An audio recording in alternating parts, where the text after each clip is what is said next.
travaille sur une très belle PME qui est dans les hautes technologies, une centaine d'employés, avec un très très fort potentiel. Une entreprise française, mais qui a également une activité internationale. Le point important dans ces cas-là, et surtout dans cette période un peu, je dirais, difficile, c'est d'avoir un vrai plan stratégique. Un plan stratégique qui va d'abord permettre à tout le monde de travailler dessus, notamment tout le monde au niveau du comité de direction bien sûr, d'embarquer les équipes sur quelques initiatives qui vont toucher à l'organisation, à l'accélération des ventes, à l'amélioration du cash ou éventuellement d'autres sujets. Il n'en faut pas beaucoup, 5-6 initiatives, il faut que ce soit clair.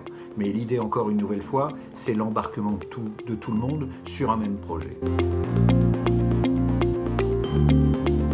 28 ans de direction générale, bon, ça peut aider quand même, dont 22 ans en tant qu'entrepreneur, donc j'ai perdu mes cheveux, on a reçu des coups, il y a eu des périodes un peu compliquées, on n'a pas vécu bien évidemment des crises aussi graves que celle-là, mais on en a vécu, et donc ça peut avoir à un moment donné un intérêt pour un dirigeant d'avoir une personne comme moi qui va lui permettre d'être une sorte de contradicteur, et qui va pouvoir lui permettre de l'aider à prendre éventuellement la bonne décision.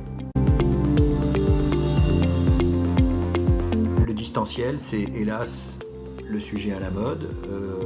On est obligé de s'y mettre plus sérieusement et de piloter les équipes à distance. Ça veut dire beaucoup plus de rigueur, ça veut dire des plans très clairs, partagés, avec un suivi au niveau de l'exécution qui est beaucoup plus fréquent que si on était en présentiel. Donc le distanciel, ça veut dire une rigueur et une énergie beaucoup plus importante en termes de management. Beaucoup plus de temps à manager les équipes qu'on peut le faire en présentiel. L'unité de mesure principale, c'est le profit, parce que les entreprises, elles sont là pour faire du profit.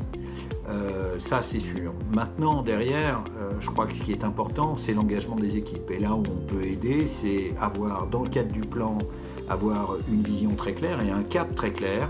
Mais derrière ça, c'est surtout l'engagement qu'il peut y avoir des équipes à l'exécution. Et je crois que ça, c'est une unité de mesure importante, qui n'est pas un KPI classique, mais qui peut se voir très clairement par la dynamique qu'on peut avoir derrière, la dynamique d'équipe.